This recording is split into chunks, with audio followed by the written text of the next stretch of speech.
Bueno, pues vamos a empezar el estudio. Estamos en el libro de los Hechos y vamos a empezar el capítulo 21. Hemos estado surcando por este maravilloso libro de grandes aventuras y hemos aprendido muchas cosas, principalmente con el apóstol Pablo, ¿sí? Luis, si nos quieres guiar, por favor, en una oración para que Dios nos bendiga en esta enseñanza. Sí. Señor, te damos muchas gracias por la oportunidad de estar aquí esta noche reunidos. Bendice a todos los presentes y también a los ausentes. Protégelos en donde quiera que estén, Señor. Padre, pon las palabras en el corazón y en la boca de Carlos, las que tú quieres enseñarnos esta noche. Prepara nuestros corazones para recibir el mensaje, Señor. Y te pido, por favor, que no solo lo recibamos, sino que lo recibamos con mucho gozo, que es como tú quieres que nos reunamos, Señor. Entonces te lo pido en el nombre de tu Hijo Jesús. Amén. Amén, Señor. Estamos en capítulo 21, empezando desde el versículo 1. El estudio se llama Determinación Inquebrantable. Este hombre, Pablo, nos enseña que nosotros debemos de ser personas de convicción, debemos de tener el valor, el coraje de llevar las cosas a cualquier extremo para proyectar, invitar a otras personas a que tomen este maravilloso mensaje que es el mensaje de Dios. Si hay hombres que lo hacen para metas materiales, pues cuánto más para realmente las cosas de Dios. Entonces vamos a ver en este pequeño pasaje cómo el apóstol Pablo no tiene ninguna obstáculo que no pueda levantar para que salga adelante en las cosas que él quiere hacer para Dios, porque Dios se lo mandó. Y la palabra de Dios, empezando en el versículo 21:1, dice así: después de separarnos de ellos, zarpamos y fuimos con rumbo directo a Cos, y al día siguiente a Rodas, y de allí a Pátara. Y hallando un barco que pasaba a Fenicia, nos embarcamos y zarpamos. Al avistar Chipre, dejándola a mano izquierda, navegamos a Siria y arribamos a Tiro, porque el barco había de descargar allí. Y hallados los discípulos, nos quedamos allí 7 días. Y ellos decían a Pablo, por el Espíritu, de que no subiese a Jerusalén. Cumplidos aquellos días, salimos acompañándonos todos, con sus mujeres e hijos, hasta fuera de la ciudad, y puestos de rodillas en la playa, oramos. Y abrazándonos unos a los otros, subimos al barco, y ellos se volvieron a sus casas. Y nosotros completamos la navegación saliendo de Tiro y arribando a Tolemaída. Y habiendo saludado a los hermanos, nos quedamos con ellos un día. Al otro día, saliendo Pablo y los que con él estaban, fuimos a Cesarea, y entrando en casa de Felipe el evangelista, que era uno de los 7, posamos con él. Este tenía 4 hijas doncellas que profetizaban.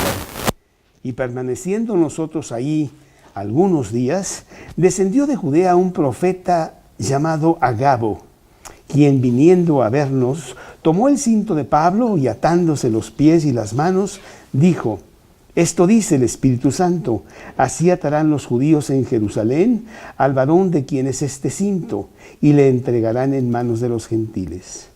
Al oír esto, le rogamos nosotros y los de aquel lugar que no subiese a Jerusalén. Entonces Pablo respondió: ¿qué hacéis llorando y quebrantándome el corazón? Porque yo estoy dispuesto no solo a ser atado, más aún a morir en Jerusalén por el nombre del Señor Jesús. Y como no le pudimos persuadir, desistimos diciendo: hágase su voluntad, la voluntad del Señor. Después de esos días, hechos ya los preparativos, subimos a Jerusalén. Y vinieron también con nosotros de Cesarea algunos de los discípulos, trayendo consigo a uno llamado Nasón de Chipre, discípulo antiguo con quien nos hospedaríamos. Vemos a un hombre determinado a hacer lo que Dios le ha dicho que deba hacer. y lo quiere hacer, no importa el costo. Finalmente, nosotros sabemos que Pablo fue muerto en las afueras de Roma por Nerón mismo, quien dice la leyenda que presenció su ejecución. Él pagó con su propia vida esta determinación inquebrantable, esta convicción muy fuerte de llevar el evangelio por todos lados, porque así Dios le había determinado que lo hiciera. Bueno, la Biblia realmente nos da muchos ejemplos de esta clase de individuos de fuerte convicción y determinación inquebrantable, que son un ejemplo para nosotros, para que hoy, en el siglo XXI, en México, nosotros hagamos lo mismo.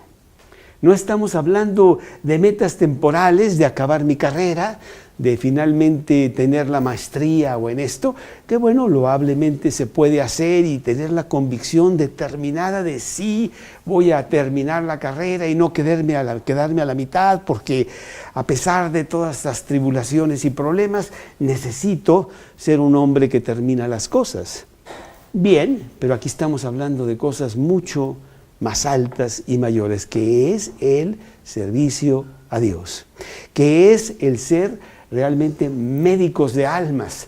Y así como el médico se dedica con mucha prestancia, con mucha atención, con mucha dedicación a su paciente, como pasó conmigo hace unas semanas, con este doctor que, bueno, supuestamente viene mañana a cenar, le hemos hablado mucho de Cristo, pero bueno, y vemos su dedicación, muy bueno, ¿verdad? Pero finalmente, con todas las arreglos que hizo en mi cuerpo se va a deteriorar y se va a morir, ¿sí? Nosotros somos médicos de almas. Estamos hablando de algo que va a permanecer después de la muerte. Así es que es algo muy serio y Dios quiere esa clase de fuerza en nosotros para hacer lo que nosotros vemos en muchos ejemplos en la Biblia. Tenemos el ejemplo de Josué y Caleb, allá en el Antiguo Testamento, que fueron hombres determinados de conquistar la tierra prometida cuando veían que todo estaba en contra y que muy probablemente serían vencidos ante estos gigantes que veían allí en la tierra prometida. Pero Josué y Caleb tenían una visión diferente y no veían a estos gigantes que probablemente los podían aplastar, sino veían y se agarraban de las promesas de Dios. Dios nos ha dicho que hagamos esto y debemos de hacerlo. Esto está en Números capítulo 13, versículo 30.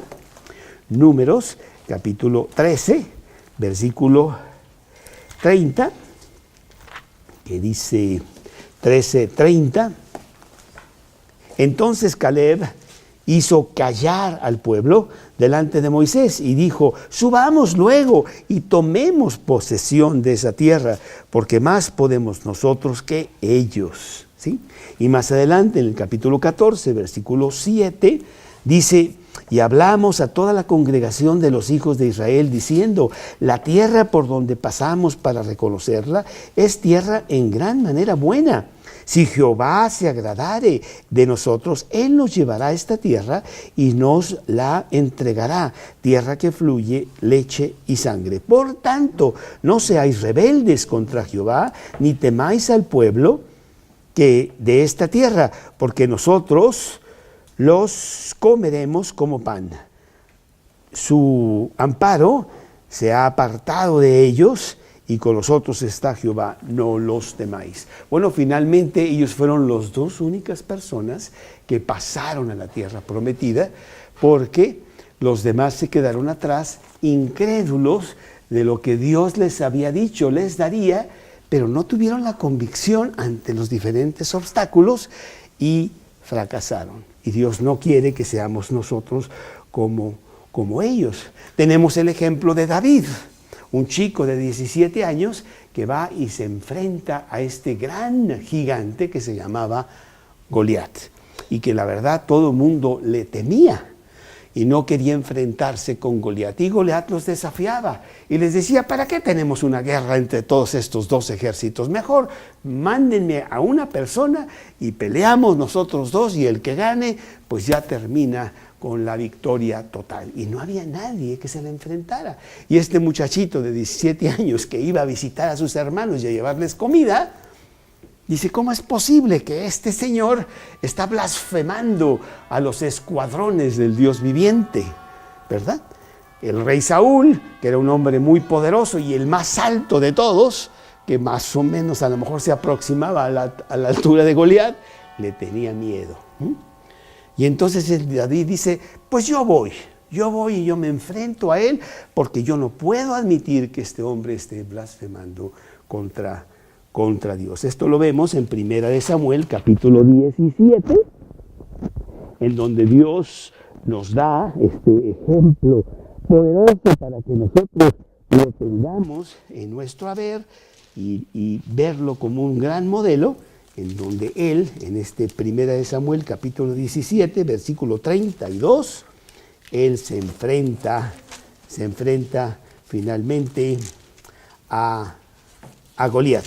Capítulo 17 de 1 Samuel, versículo 32, y dice la palabra de Dios: y dijo David a Saúl, no desmaye el corazón de ninguno a causa de él, tu siervo irá y peleará contra este filisteo. Dijo Saúl a David, Saúl era el rey, no podrás tú ir contra aquel filisteo para pelear con él, porque tú eres muchacho y él es hombre de guerra desde su juventud.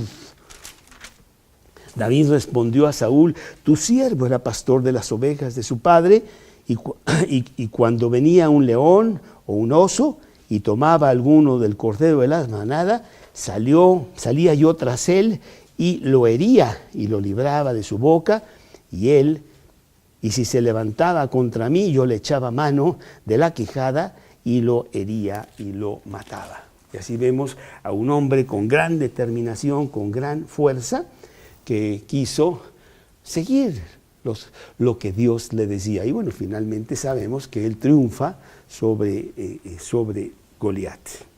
Otros ejemplos, hay muchos realmente. Los ejemplos de los 3 amigos de Daniel, Sadrac, Mesac y Abed-nego, que no se iban a inclinar a esta imagen que tenía Nabucodonosor y que había ordenado que todos deberían de adorarla. Y ellos dijeron, no lo vamos a hacer, pero es que si no lo haces te van a echar a un horno de fuego. Y bueno, no te va a ir muy bien ahí adentro. Pues no lo vamos a hacer. Eran hombres de gran convicción. Esto lo vemos en el libro de Daniel, en el capítulo 3. En el capítulo 3, en el versículo 16. Daniel 3, 16. Dice Daniel 3, 16. Sadrac, Mesac y Abed-nego respondieron al rey Nabucodonosor, diciendo, no es necesario que te respondamos sobre este asunto. He aquí nuestro Dios, a quien servimos, puede librarnos del horno de fuego ardiendo, y de tu mano, oh rey, nos librará. Y si no, sepas, oh rey, que no serviremos a tus dioses, ni tampoco adoraremos la estatua que has levantado. Entonces Nabucodonosor se llenó de ira, y se demudó el aspecto de su rostro contra Sadrac, Mesac y Abed-nego, y ordenó que el horno se calentase 7 veces más de lo acostumbrado. Bueno, pues realmente vemos que Nabucodonosor echa al horno a estos 3 hombres, pero Dios los protege y no les pasa nada ahí adentro, ¿verdad? Inclusive Nabucodonosor ve 4, dice, ¿quién es ese cuarto? Pues era Cristo que los estaba sacando adelante en medio del horno. Ellos estaban determinados inquebrantablemente de que no cederían cualquiera que fuera el costo. Dios nos pone todos estos ejemplos para que nosotros, en el siglo XXI, como pregoneros y soldados de Cristo, hagamos lo mismo Y vaya que vamos a enfrentar muchísimos diferentes obstáculos y rechazo de un mundo que dice que Dios está muerto, ¿no? Ahora tenemos mucha tecnología y todo, y ya no necesitamos a Dios, ya sé por qué hay un eclipse, matemáticamente hasta lo podemos predecir, que ya Dios se acabó, ¿verdad? Y nosotros estamos predicando de que no se acabó, sino que es el creador de los eclipses y de todas las cosas para las cuales tenemos algunas respuestas científicas. Vemos aquí mismo en el libro de Daniel, en el capítulo 6, a otro hombre que también no le importó las consecuencias por la determinación muy fuerte que tenía para con su Dios. Precisamente es Daniel mismo, aquí en el capítulo 6, en donde dice el capítulo 6, versículo 10, cuando Daniel supo que el edicto había sido firmado, entró en su casa y abiertas las ventanas de su cámara que daban hacia Jerusalén, se arrodillaba 3 veces al día y oraba y daba gracias delante de su Dios como lo solía hacer antes. El edicto decía que nadie por un lapso de 30 días podía adorar a nadie más que lo que decía el rey. Y él dijo, pues yo voy a abrir las puertas, mis ventanas y que todo mundo sepa. Y como ya lo estaban tratando de agarrar de la forma que pudieran, porque no había manera de agarrarlo en nada, porque era un hombre realmente fiel a Dios y al rey, ahí lo agarraron. Oye, mira, ha roto el edicto. Y ahí dice que cualquiera que rompa el edicto será echado al foso de los leones. Tú puedes leer después el capítulo 6 de Daniel, él fue echado al foso de los leones. El rey inclusive dice que no durmió esa noche porque realmente él sí tenía un gran afecto por Daniel. ¿Qué le habrá pasado a Daniel ahí con todos esos leones hambrientos? Y en la mañana ayuno, pues él va, ¿verdad? Daniel, tu Dios te ha podido librar de los dioses. Y ahí está Daniel con los leones, y Daniel está ahí acariciando, bueno, no dice que está acariciando a los leones, pero no le pasó nada, ¿sí? Un hombre que estaba determinado a cualquier costo a seguir las cosas que Dios le mandaba. Y nosotros tomamos esos modelos para nuestra propia vida sin importar lo que el mundo piensa. El mundo tiene la idea de que la norma es que lo que está correcto es lo que piensa la mayoría. Y de repente hay una persona que va en contra. Ah, pero nomás es uno, seguro que está equivocado. Pues mira, nosotros somos millones, ¿verdad? Pero no es así. Y vemos aquí en este pasaje al apóstol Pablo. El apóstol Pablo que se echa a cuestas a todo el imperio romano. Y realmente sí está solo en muchas de estas ciudades a donde él fue a predicar y en donde no conocía a nadie. Y llegaba a esta ciudad y decía, ¿por dónde empiezo? Bueno, pues voy a ir a la sinagoga y ahí a ver con mis cuates, los judíos, a ver si puedo empezar. Y siempre empezaba y terminaba con un grupo. Maravilloso lo que este hombre hizo, porque él fue en contra de la corriente, sabiendo que iba en dirección correcta. No importa que todos los demás fueran en dirección contraria, ¿verdad? Y bueno, algunos cuando van en dirección contraria tienen la osadía, tienen la sinceridad de decírtelo. He visto algunos automóviles que traen ahí atrás, ¿verdad? No me sigas porque estoy perdido. Digo, mira, este señor sí está siendo sincero con él mismo, no tiene la menor idea a dónde va. Y es que sin Cristo, que Él es el camino, pues estaríamos perdidos. No hay por qué vivir, no tiene ningún sentido la vida, es absurda que tú nazcas, te reproduzcas y mueras, para que después aquel que nació de ti se reproduzca y muera. Absurdo, a menos de que haya un fundamento más importante, y este fundamento es Cristo.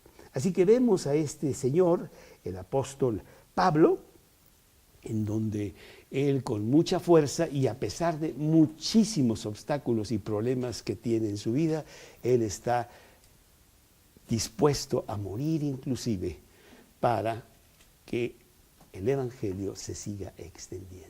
En esta ocasión, en este capítulo 21 que estamos empezando a estudiar, pasa algo muy bonito en donde vemos esta fuerza interna que tiene este hombre que se llama Pablo. Y es maravilloso, Jesús, tú lo sabes, cuando tienes esta cosa interna que te hace levantarte en la mañana muy contento y comerte el mundo a mordidas porque sí tienes algo que decir, porque realmente sí tienes un significado real, poderoso, bien fundado, por qué vivir, ¿no? En lugar de nada más ir entreteniéndote hasta que te llegue la muerte, que es el caso de la mayoría. No saben qué hacer consigo mismos. Hoy vamos a París, bueno, ya regresamos. ¿Qué hacemos? Pues compra otra casa o róbate el dinero o X. No sabemos qué hacer con nuestra vida. Nosotros sí tenemos una muy determinada. Y estos ejemplos nos motivan mucho a tener esta clase de convicción como el apóstol Pablo. Sabemos que el apóstol Pablo en el capítulo 20 tiene una fuerte necesidad imperiosa interna de llegar a Jerusalén. Él trae una ofrenda de las iglesias gentiles, que no son judías, para los pobres en Jerusalén. Hay una necesidad muy grande material que está pasando en Jerusalén y él quiere llevar ese dinero, no solamente para aliviar lo que está pasando materialmente en Jerusalén, sino para unir a las iglesias que no son judías y a las iglesias que son judio-cristianas y que sean una sola iglesia y no dos divididas. Miren, señores, yo traigo esto de los macedonios, yo traigo esto de Acaya para que ustedes vean que ellos tienen un gran amor por ustedes, aunque no los conozcan, pero somos cristianos y estamos siguiendo las enseñanzas de Cristo. Él quiere llevar esto, le urge mucho el hacer esto. Y nos acordamos que él quería llegar para el tiempo de la Pascua, pero como había acechanzas por su vida, él tuvo que irse por tierra y no por mar, y ya no podía llegar en Pascua. Entonces estaba tratando de llegar a la fiesta de Pentecostés. Vamos a leer 2 Corintios capítulo 8 en el versículo 20, en donde vemos cómo él está muy agradecido con los corintios por lo que ellos están haciendo de mandar material, cosas materiales, dinero a los hermanos que están sufriendo allá en Jerusalén. Dice el capítulo 8, versículo 20, evitando que nadie nos censure en cuanto a esta ofrenda abundante que administramos. Estaban realmente dando inclusive más allá de sus fuerzas, que no eran grandes grupos con mucho dinero. Aquí dice el capítulo 8 en el versículo 3 y 4, doy testimonio, capítulo 8, 2 Corintios 8, 3, doy testimonio de que con agrado han dado conforme a sus fuerzas y aún más allá de sus fuerzas, pidiéndonos con muchos ruegos que les concediésemos el privilegio de participar en este servicio para con los santos. Son cristianos y se desprenden de sus cosas, queremos ayudar, sí queremos, no los conocemos, son judíos, no entendemos qué es eso porque nosotros no somos judíos, pero sí queremos y sabemos que esto es una iglesia, no dos, ¿no? Y Pablo fue un gran pregonero de que no hubiera divisiones y de que realmente fueran cristianos. Ya olvídate de que judíos o no judíos, cristianos solamente. Y por lo tanto le es muy, muy importante el que él lleve y llegue a Jerusalén con esto para tratar de unirlos. No sabe cuánto tiempo más estará él sobre la tierra y él quiere hacer que esto que tanto esfuerzo ha hecho para lograr diferentes grupos en diferentes ciudades, no tanto en Jerusalén como en Antioquía, sino afuera, Éfeso y Colosas y todos estos, que sean uno y que realmente sí se traten como hermanos. Bueno, al correr él desesperadamente para llegar a Jerusalén, por todos lados le están diciendo de que corre un grave riesgo. Es un cabecilla, es un cabecilla de esta secta que se llamaban los del camino, estos cristianos. Y entonces como que vas a llegar a Jerusalén y hay judíos ahí muy celosos que van a decir que tú estás luchando contra el judaísmo y vas a tenerla muy mal, Pablo. Nosotros pensamos que no debes de ir.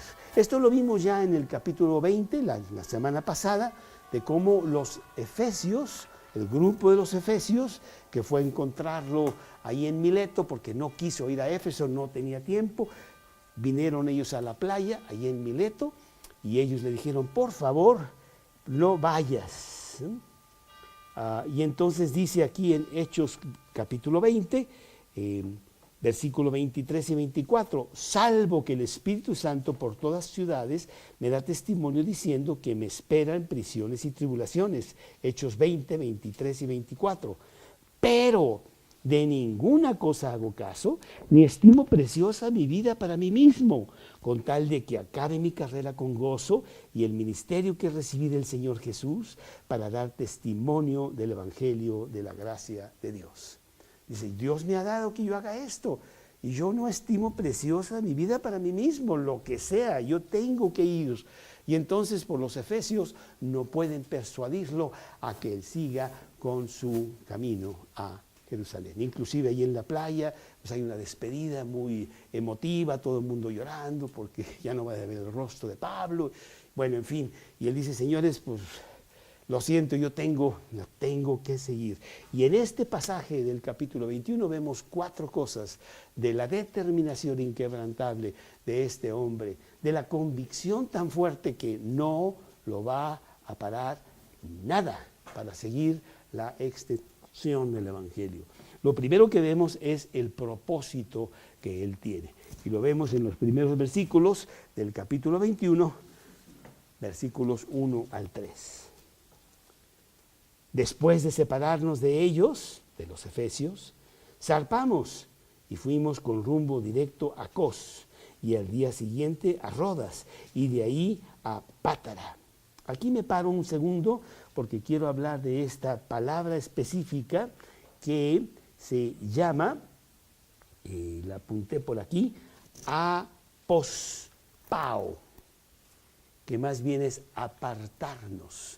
Pero el significado de la palabra en griego es realmente arrebatar. Me arrebataron del grupo de los efesios que yo tanto amo para seguir con el propósito que yo tengo. Claro que yo tenía justificación para decir, pues ahí muere, tengo un buen grupo en Éfeso, está creciendo, necesitan que yo esté aquí para ayudarlos. Y podría decir, pues ya no tengo que ir a Jerusalén, ya tengo mucho trabajo por acá. Y él es, por Dios, realmente arrebatado del grupo para seguir su viaje a Jerusalén. Una desgarradora despedida en la playa de Mileto le hicieron a él muy, muy difícil el dejar a sus queridos efesios. Y es la idea de arrancar. Jesús la tuvo. Cuando él estuvo allí en el monte de Getsemaní, él le dijo a sus discípulos que él se apartó de ellos a un tiro de piedra. Y es la misma palabra.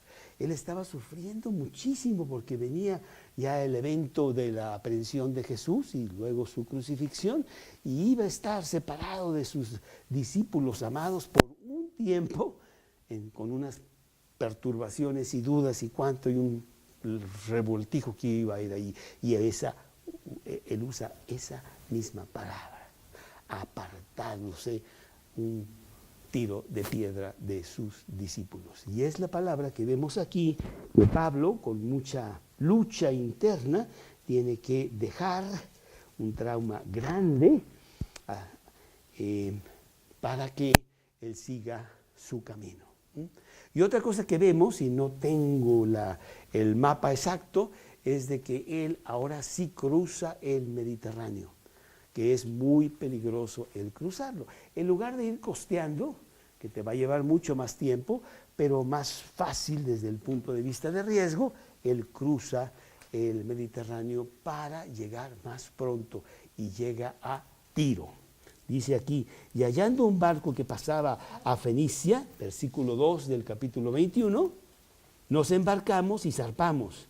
Al avistar Chipre, Chipre una isla que está en medio del Mediterráneo, dejándola a mano izquierda, navegamos a Siria y arribamos a Tiro, porque el barco había de descargar allí. Era un barco muy similar en tamaño al barco que después veremos en el capítulo 27 durante la gran tormenta que tuvo Pablo para llegar a Roma, en donde sí le fue como en feria y perdieron el barco por la tormentona que hubo en el capítulo 27. Ahora sí llegaron, pero estaba el riesgo, pero a él no le importaba el riesgo. Yo tengo que llegar y mi Dios me ha dicho que lo haga y Él me va a llevar y Él me hará de alguna manera que yo llegue allí salvo a Jerusalén. Un hombre de gran convicción fuerte que tenía que llegar a Jerusalén, a pesar de los obstáculos. Y yo quiero repetir esto, de que cuántos hombres llegan a metas muy importantes en su vida humanas, con mucha fuerza por la convicción de ellos. No sé si sepas, pero el presidente Lincoln tuvo puros fracasos, tuvo no sé cuántos fracasos para llegar a ser presidente. Pero un hombre de mucha convicción que dijo, no me doy, y yo sigo, y finalmente llegó a ser presidente y un hombre históricamente héroe, no sé qué, ¿no? O ya en estos últimos tiempos, pues el que hace los aparatitos estos, ¿verdad? Que se llama Steve Jobs, ¿verdad? Steve Jobs, él empezó la empresa, lo corrieron de la empresa por maleta, porque estaba realmente quebrando, y 13 años después, cuando ya tenía muchos problemas la empresa, lo volvieron a llamar, ¿sí? Y él estuvo peleando todo este tiempo, finalmente hasta su vida dio, porque murió de cáncer cuando podía probablemente vivir más tiempo, por una meta totalmente terrenal. No puede ser. Pero bueno, ese es el tipo de convicción que Dios quiere que tengas, pero para Dios. ¿Sí? Y eso es lo que vemos en este hombre, el apóstol Pablo. La segunda cosa que vemos, no solamente tenía un propósito inquebrantable que iba a llevar a cabo, sino número 2, estaba concentrado. Concentración. Esto es lo que tengo que hacer y no me distraigan, por favor. No me invites al cine, Flor, no puedo ir porque me distrae. Yo voy a seguir mi camino y esto es lo que yo tengo que hacer. Y esto lo vemos en los siguientes versículos 4 al 6. Y hallando los discípulos, nos quedamos allí 7 días. Y ellos decían a Pablo por el Espíritu que no subiese a Jerusalén. Cumplidos aquellos días, salimos acompañándonos todos con sus mujeres e hijos hasta fuera de la ciudad. Y puestos de rodillas en la playa oramos. Y abrazándonos los unos a los otros, subimos al barco y ellos se volvieron a sus casas. Bueno, quiero decirte que los discípulos de Tiro no eran discípulos de Pablo, Eran aquellas personas que tuvieron que salir corriendo de Jerusalén porque un cierto Saulo de Tarso los estaba persiguiendo. Y ahora, de todo lo contrario, pues ya no es Saulo de Tarso, es el apóstol Pablo y los reciben y realmente hay un compañerismo muy bonito. Todo aquello pasó porque Saulo de Tarso se convirtió y ahora es el gran apóstol Pablo y pasa 7 días con ellos, acompañado y todo. Pero señores, y también aquí le dicen, oye, sigue la cosa, no vayas a Jerusalén. No, yo tengo que seguir mi viaje. Estoy concentrado en eso, no puedo desviarme, tengo que concentrarme en llegar. ¿Sí? E inclusive, fíjate cómo dice aquí, cumplidos aquellos días salimos acompañándonos todos con sus mujeres e hijos hasta fuera de la ciudad y puestos de rodillas en la playa oramos, abrazándonos los unos a los otros, subimos al barco y ellos se volvieron a sus casas. Otra vez una despedida muy emotiva en donde todo el mundo lloró, y no sé si había ahí los mariachis, no sé, ¿verdad? Pero sí estaba la cosa, como que Pablo le dolía mucho, pues humano como todos nosotros, ¿verdad? Pero dice, no, es que yo tengo una tarea que trasciende lo que yo quisiera hacer, trasciende mis sentimientos, trasciende el amor que yo tengo por ustedes. Yo tengo que seguir partiendo hacia Jerusalén. La tercera cosa que vemos aquí también de este hombre de gran convicción, en donde no solamente tenía propósito, no solamente tenía concentración en lo que tenía que hacer, sino tenía perseverancia. Va a haber obstáculos, pero esos obstáculos yo los supero. Salto arriba de ellos, o por abajo, o por donde yo pueda, pero hay perseverancia. Y esto está en los siguientes versículos, del 7 al 14. Y nosotros completamos la navegación saliendo de Tiro y arribando a Tolemaida. Y habiendo saludado a los hermanos, nos quedamos con ellos un día. Al otro día, saliendo Pablo y los que fuimos a Cesarea, y entrando en la casa de Felipe, el evangelista, que era uno de los 7, posamos con él. Bueno, dice aquí que fueron a Tolemaida, en donde había discípulos, igual, discípulos que habían corrido de Jerusalén, porque Saulo de Tarso los estaba amenazando allá en el capítulo 8, en donde muchos tuvieron que correr, porque ya había matanza en Jerusalén para con los cristianos. Y Dios los dispersa por otras ciudades, y ahí en Tolemaida también hay discípulos de esto. Pero ya se les olvidó. Hasta ahora están hablando con el apóstol Pablo y nos quedamos con ellos, saludando a los hermanos. Dice realmente en compañerismo muy bonito con ellos, pero nada más un día, ¿sí? Inclusive ahí hay una persona importante en este viaje, que llegaron a Cesarea. Llegan después a Cesarea, que era una ciudad importante. La ciudad de Cesarea era el puerto de Jerusalén. Jerusalén no era puerto, no es puerto, pero Cesarea era el puerto para Jerusalén. Y entonces ahí inclusive es donde la casa importante de los gobernantes romanos en Palestina tenían su residencia, una de ellas muy famosa, pues la de Pilato mismo. Y ahí en Cesarea, ahí está Felipe. Algunos de ustedes se pueden recordar quién es Felipe, pero viene del capítulo 6, acá en Hechos, capítulo 6, versículo 6, en el libro de los Hechos, en donde pues los que están predicando no pueden atender muchas cosas mundanas como la repartición de la comida con los cristianos, y entonces seleccionan a algunos cristianos que hagan ese trabajo. Dice el versículo 5, agradó la propuesta a toda la multitud y eligieron a Esteban, varón lleno de fe y del Espíritu Santo, a Felipe, a Prócoro, a Nicanor, a Timón y a Parmenas y a Nicolás, prosélito de Antioquía, a los cuales presentaron ante los apóstoles, quienes orando les impusieron las manos. Estos hombres ayudaban a los predicadores. Felipe era uno de ellos. Esteban, bueno, ustedes saben, en el capítulo 7 muere, es el primer mártir del Nuevo Testamento, lo apedrean por la manera tan fuerte que él predica contra los fariseos y contra los escribas. Y Felipe es un gran evangelista, es un hombre que tiene un don de convencer a 1000 gentes, y realmente él está haciendo una labor muy fuerte para Dios en el evangelio. Dice la palabra de Dios que él está realmente sirviendo al Señor. Dice el capítulo 8, versículo 5, acerca de este Felipe. El capítulo 8, versículo 5.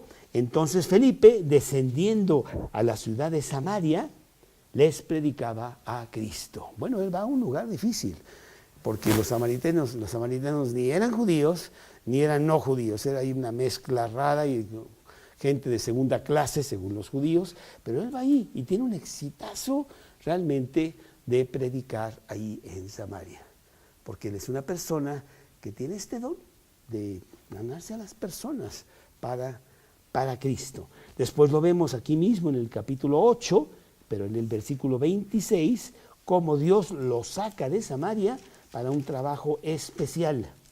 Y dice el capítulo 8, versículo 26, un ángel del Señor habló a Felipe, diciendo, levántate y ve hacia el sur por el camino que desciende de Jerusalén a Gaza, el cual es desierto, ahí no hay nadie, no sé por qué me mandas ahí.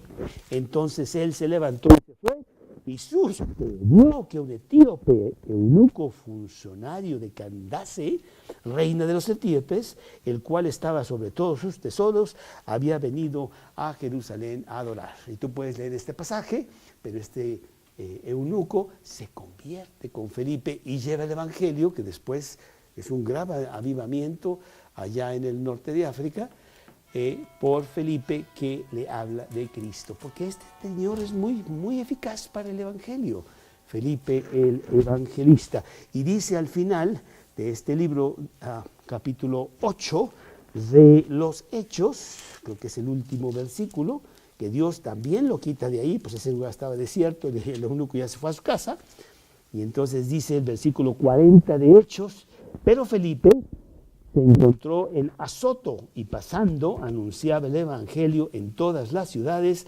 hasta que llegó a Cesarea. ¿Felipe conoció a Jesús? No, la mayoría de estas personas ya no conocieron a Jesús, exacto. Estamos hablando realmente ya de 3 años mínimo después de la muerte de Jesús, aunque no sabemos, ¿no? Pero Felipe era un hombre que sí predicaba por todos lados, ahí en Cesarea está predicando, y Pablo llega a Cesarea por unos días, porque tiene que continuar a Jerusalén, ¿verdad? Y persevera en ese camino. Voy a estar contigo un ratito, porque bueno, eres un gran hermano en el Señor, ¿sí? Y dice aquí la palabra de Dios, en el versículo 21, llegan a Cesarea, versículo 8, al otro día salieron Pablo y los que con él estaban, fuimos a Cesarea y entrando en casa de Felipe, el evangelista, que era uno de los 7, posamos con él. Bueno, él tenía un trabajo ahí en Cesarea, pues probablemente los jueves en la noche se juntaban ahí en casa de Felipe y alguien llevaba la cena y bueno, ahí estaban predicando el evangelio. Pero mira qué bonito, tenía 4 hijas doncellas que profetizaban. La mejor manera de enseñarle a tus hijos lo que ellos deben hacer para Cristo, porque tú quieres que tus hijos sean cristianos, es tu propio ejemplo.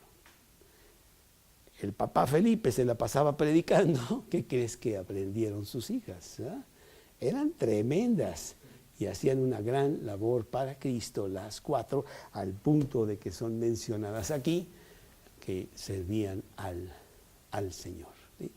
Que bueno, es una gran enseñanza para nosotros, los que tenemos hijos o los que tendrán hijos, para decir, bueno, yo necesito no decirles lo que deben hacer, sino ser el ejemplo para que ellos después lo tengan, se lo apoderen y hagan lo mismo o más. ¿No? Bueno, pues está con ellos, está muy contento Pablo de lo que está pasando, y dice que permaneciendo nosotros ahí, versículo 19 de Hechos 21, algunos días descendió de Judea un profeta llamado Agabo. Bueno, ya Agabo lo habíamos visto en el capítulo 11, porque había profetizado que iba a haber hambre en Jerusalén, y realmente lo hubo. Es más, está en 11:28, nomás para rápidamente confirmarlo. Este señor Agabo ya había estado en este libro. ¿Sí? Levantándose uno de ellos, Hechos 11:28, llamado Agabo, daba a entender por el Espíritu que vendría un gran hambre en toda la tierra habitada, la cual sucedió en tiempo de Claudio. Bueno, Agabo se presenta ahí en Cesarea y es un hombre que tiene alguna reputación de que lo que dice sí pasa, y viene a decirle un mensaje importante a Pablo.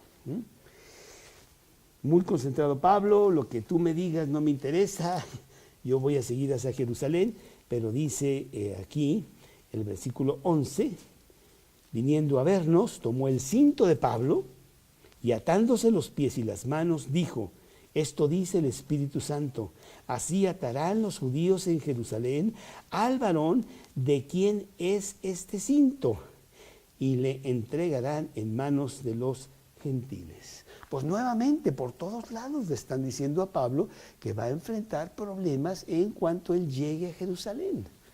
Sí, bueno, pues ya son muchos, ¿no? Y en la multitud de consejeros, dice Proverbios, está la sabiduría. Pues hay que poner atención, Pablo. Entonces, ¿que Pablo qué? No estaba poniendo atención y cometió un error al no atender lo que estas personas todas le estaban diciendo. Pues ahorita vamos a ver que no, porque él tenía una convicción de que Dios le había dicho que llegara a Jerusalén. Y si le esperaban cosas, pues no le importa, ya Dios resolverá eso, ¿sí? Bueno, la advertencia de Agabo, muy al estilo del Antiguo Testamento, porque así hacían en el Antiguo Testamento, ¿no?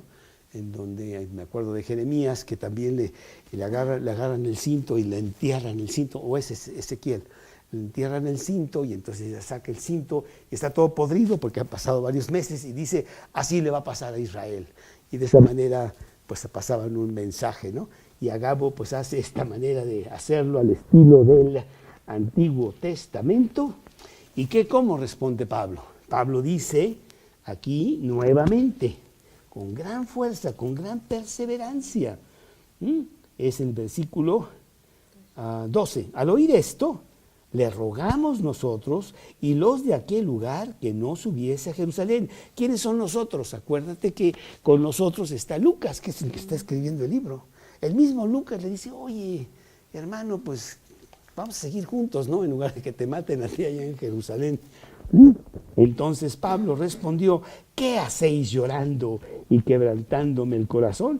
Porque yo estoy dispuesto no solo a ser atado, mas aún morir en Jerusalén por el nombre del Señor Jesús. Y no le pudimos persuadir, desistimos diciendo, hágase la voluntad del Señor. ¿Sí? Bueno, creo que no tengo aquí los versículos, los debí haber apuntado, pero sí hay varios versículos en donde Pablo dice, en varios versículos, que él estaba siguiendo lo que el Espíritu Santo le decía. Y eso es lo que me está diciendo a mí. Karina fue a Yugoslavia de misionero.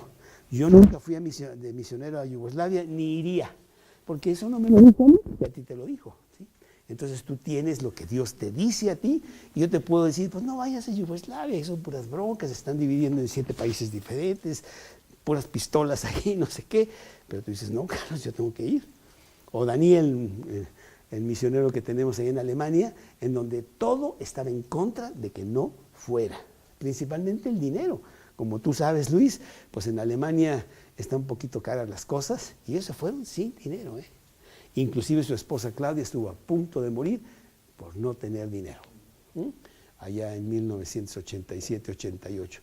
Pero él dijo, pues no sé, no tengo dinero, no entiendo, pero yo tengo una urgencia muy fuerte de ir a Alemania a predicar, y se fue.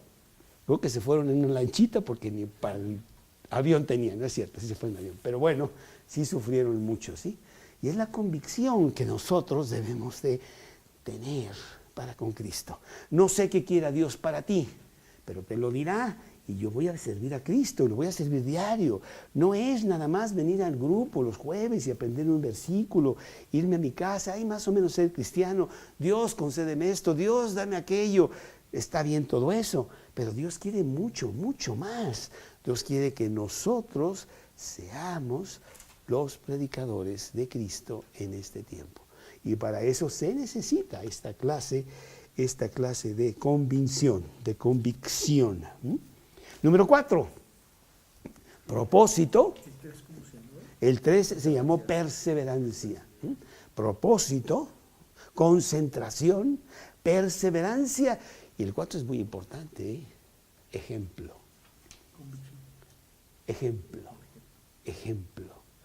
Porque si tú eres un hombre de Dios, y todos queremos ser un hombre de Dios, todos queremos servir a Cristo en donde Él nos ponga, somos líderes en el grupo cristiano. Y hay mucha gente que nos está observando y hay mucha gente que es motivada o desmotivada por el procedimiento, como hacemos nosotros las cosas, ¿sí? Pablo motivaba a la gente porque él lo estaba viviendo y la gente decía, Pablo, yo te sigo, claro, vámonos a ver qué pasa, pero yo estoy contigo porque veo la fuerza que traes, veo cómo Dios está jalándote a hacer todas estas cosas maravillosas. Y esta es una cosa que a Pablo no se le olvidaba. Yo soy un ejemplo a los demás, para bien o para mal. Acuérdate que ahí en 1 Corintios, capítulo 10, versículo 11, sed imitadores de mí, 11:1, como yo de Cristo. ¿No? Se aventaba una cosa bastante fuerte, como que sed imitadores de mí. Bueno, yo con mis errores y todo, quiero enseñarte a que tú sigas a Cristo también con todo tu corazón, inclusive pagando cualquier precio, porque esto es lo más importante.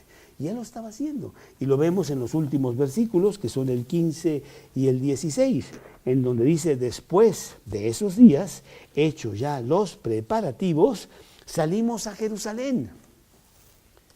Y vinieron también con nosotros de Cesarea algunos de los discípulos, trayendo consigo a uno llamado Nasón de Chipre, discípulo antiguo, con quien nos hospedaríamos. Bueno, fíjate, tan fuerte era su convicción, que en lugar de continuar tratando de decir, no vayas, mira, no vayas, mejor voy contigo. Órale, yo también voy. A ver si te ayudo en algo, ¿sí? Y se llevó a personas a que fueran con él. Inclusive había uno que es importante, porque llegando a Jerusalén pues va a haber muchos problemas de dónde se van a quedar, y este Nasón parece que era judío cristiano. Y entonces, como Pablo llevaba con él personas no cristianas, de sus discípulos, de sus diferentes grupos, pues nadie le iba a dar hospedaje, pero Nasón sí. Y dice que ahí se iban a hospedar, ¿sí? Bueno, a pesar del peligro reinante que tenía Pablo, a pesar de tantas broncas que tuvo, porque realmente sí sufrió muchísimo por causa del Evangelio, él fue un hombre que fue fiel hasta el fin, con una convicción muy fuerte, con una determinación inquebrantable, en donde él convencía a otros, no otros lo convencían a él. Y cuántas veces pues hemos tenido, los que tenemos un poquito más de tiempo, ahí en el club alemán lo he visto, ¿verdad? Donde yo voy con mi Biblia y todo, me dicen, Carlos, ¿todavía sigues en esto? Sí, todavía sigo en esto, ¿sí? Porque esto es para toda la vida, ¿sí? Y tarde o temprano, tú lo vas a necesitar, ¿sí? Entonces, pues sí, nuestro viaje al otro lado con Cristo es largo, es de toda la vida, y vamos nosotros siendo soldados de Cristo, trabajando, trayendo una persona, trayendo otra persona, y después discipulándola, porque tú traes una persona, y bueno, que venga aquí nada más y se siente, como yo lo hice, ¿verdad? Pues no es bueno, sino que él mismo tiene que ser instruido para que él haga lo mismo. Ya lo he mencionado, que yo tenía 3 meses yendo a este grupo, me sentaba en la misma silla, llegaba a la misma hora, tomaba los mismos apuntes de lo que decía esta persona, que era Federico Crespo. Era el que daba el estudio, a mí me encantaba y no sé qué, y se me acercaron y me dijeron, Carlos, estás calentando esa silla muchísimo y a lo mejor se va a romper. Mira, ¿ves esta persona que está allá? Se llama Carlos. Toma su teléfono, empieza a buscarlo y tú le vas a dar estudios. ¿Estudios? Pero yo no sé ni dónde están las cosas. ¿Cómo que estudios? Te hemos dado algunos estudios. Esos tú se los vas a dar a él. Órale. Y por un par de años yo fui a casa de Carlos todos los viernes a las 7:30 de la mañana para darle estudios. Y el que realmente ganaba era yo, porque aquellos estudios que me habían dado, que no les había entendido nada, al darlos yo, mira, sí es cierto, y no sé qué, y estaba aprendiendo a servir a Dios. Dios tiene para ti un pequeño periodo de bebé en donde se te da todo y la lechita y no sé cuánto, pero ese periodo acaba y entonces empiezas a servir. Y eso es lo que tenemos que hacer todos, y que Dios nos dé esta determinación inquebrantable, que Dios nos dé esta fuerza de enfrentarnos al que sea, como sea, cuando sea, ¿sí? Como lo hicieron todos esos cristianos que con gran gozo se enfrentaban al Imperio Romano, aunque fueran llevados a la muerte con los leones y todas esas cosas que vemos en las películas, y que mucho de eso fue cierto. No les importaba. Nosotros servimos a alguien grande que trasciende esta vida. Que eso te inspire a ti, Señor, te seguiré a donde quiera que tú vayas. Señor, te damos muchas gracias por motivarnos con tantas enseñanzas tan preciosas que nos das en la Biblia, para que sigamos tu camino, para que estemos agarrados de ti y le digamos al mundo que hay un mejor camino, el único camino, que es Cristo, en donde regala vida eterna y una vida abundante aquí en la tierra. Y te pedimos, Señor, por el estudio del domingo, en donde pues en este mundo tan destartalado, tan perdido, sí, el mensaje tuyo tiene una gran fuerza, un gran valor para aquellos que lo reciban, escuchen lo que Dios dice y no lo que el mundo dice, y que empiecen a seguir a Jesús. Es el único camino. Te lo pedimos, te damos muchas gracias en el nombre de Cristo Jesús.